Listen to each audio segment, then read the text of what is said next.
Mike, you've talked with the family a lot over the years. How are they holding up after all this time? You know, Laurel, they are doing as well as can be expected. They tell me Brian Spaulding did not have any enemies, so the fact he was shot and killed is something they just cannot understand. And that really explains why they want this case solved so badly. It'll give them answers that have evaded them for years. Getting along, day at a time. George Spaulding will tell you the 6 years since his son's murder have been torture for him and his wife. But he'll also tell you other parents of murdered children have it far worse. Body never recovered, let alone case not solved. So we know exactly what happened with Brian. We just don't know why or who. George remembers June 12th, 2017 like it was yesterday. His phone rang. The person on the other end told him Brian did not show up to work.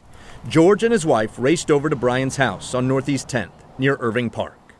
It was the worst day of my life. And so 911, paramedics pronounced him dead. Brian had been shot to death. Detectives canvassed the neighborhood for clues, but nothing provided any clear-cut answers. And 6 years later, there are still no answers.